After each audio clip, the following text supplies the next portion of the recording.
Lion, bonjour et bienvenue pour votre lecture sentimentale du mois de mars. J'espère que vous allez bien. Un petit point de précision avant de démarrer l'analyse. Cette lecture ne va pas correspondre à tous les lions. Si c'est le cas, n'hésitez pas à aller consulter votre ascendant. D'autre part, si cette vidéo vous a plu, n'hésitez pas à la liker et à la commenter. Et vous pouvez également vous abonner à la chaîne si ce n'est pas déjà fait. Voilà. Les lions, pour ce mois de mars, d'un point de vue sentimental, j'ai l'impression que vous êtes confrontés à un choix. Alors je ne sais pas, vous me direz, mais toute la lecture de ce tirage est vraiment centrée sur ce carrefour, sur voilà, ce besoin de comparer différentes options. Donc, hop là. Avec la carte de l'amoureux, clairement ici, vous vous trouvez au centre d'un carrefour existentiel. Il y a plusieurs options sentimentales, parce que c'est vraiment, on est dans le contexte sentimental ici. Donc il y a plusieurs options qui se présentent à vous. Et je pense que là, vous avez besoin de vous définir en fonction de ce qui vous entoure. Parce que ici, il y a la nécessité de faire le bon choix. Alors pour ça, justement, il va falloir jauger la situation, faire des comparaisons.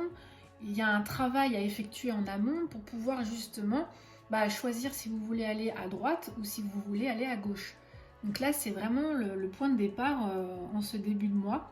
Pour vous les lions, c'est ce besoin de comparer, de faire un choix, de juger les différentes facettes d'une situation.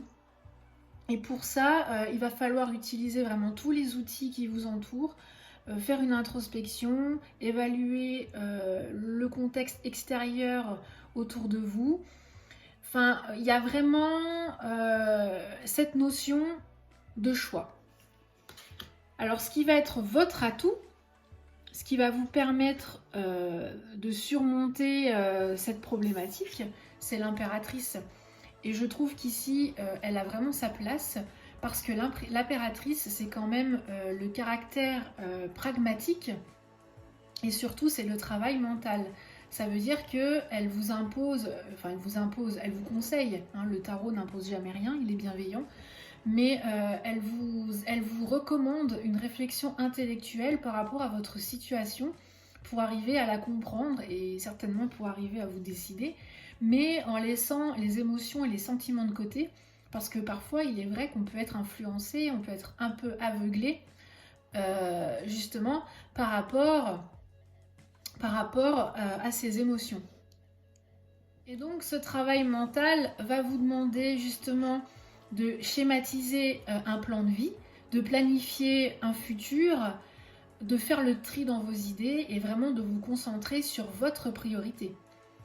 Alors c'est sûr, c'est une dimension qui est purement théorique, mais elle doit se faire dans la clarté d'esprit, dans une précision mentale, parce que, comme je vous l'ai expliqué, parfois on est un petit peu submergé par ces émotions et du coup, on n'arrive plus à réfléchir, on n'arrive plus à voir les choses telles qu'elles sont réellement et de manière objective. C'est pour ça qu'ici, l'impératrice, elle vous demande vraiment de raisonner avec la tête plutôt qu'avec le cœur. Et voilà, de mettre en place dans votre esprit quelque chose de théorique, de pragmatique, pour pouvoir avoir une stratégie efficace afin de faire votre choix. Alors justement, l'obstacle que vous allez rencontrer en ce mois de mars, c'est la justice. Et comme vous le voyez ici, la justice, c'est le besoin de trancher sur une décision, mais une décision qui doit être nette et unanime. Alors ici, peut-être que justement vous avez ce problème, vous éprouvez ce problème de faire le tri dans votre tête. Alors forcément, ça provoque un déséquilibre. Et puis vous voyez là avec cette lame, cette épée, il y a vraiment ce besoin de trancher, de prendre une décision. Et là, c'est peut-être ce qui incarne votre obstacle majeur pour ce mois de mars par rapport à votre situation sentimentale où effectivement il faut faire un choix et donc prendre une décision.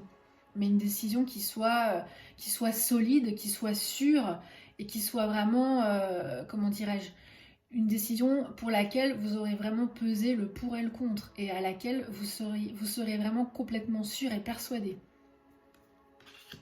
Alors là, il y a un petit détail, c'est qu'on voit ici que notre personnage a les yeux bandés. Ça montre ici que c'est une décision qui va peut-être pas forcément dépendre de l'environnement extérieur, mais plus de l'intérieur. Donc c'est vraiment un travail d'introspection. Ça se passe dans le mental. Hein, et ça fait vraiment écho et ça fait référence à notre impératrice. La réflexion intellectuelle, l'introspection, pour pouvoir choisir, prendre une décision et pouvoir retrouver un équilibre. Donc voilà, ça c'est vraiment votre obstacle pour ce mois de mars.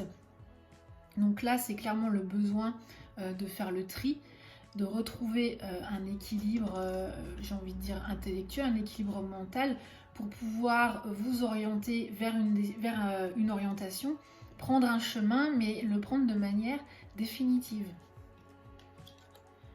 Alors justement, l'attitude à adopter par rapport à cette problématique, par rapport à ce choix à faire pour ce mois de mars, vous avez le pape. Et ici, je pense clairement que le pape vous recommande de suivre vos valeurs. Voilà, dans la vie, on a une façon de penser, on a ses propres valeurs, ses propres croyances. Et ici, la carte du pape, elle vous demande justement de les respecter et d'être en adéquation avec celles-ci justement. On voit d'ailleurs sur la carte, on a des clés. Et justement, le pape, c'est quand même une carte de protection et c'est une carte qui est bienveillante parce que le pape, il est là pour bénir vos intentions, il est là pour bénir vos orientations.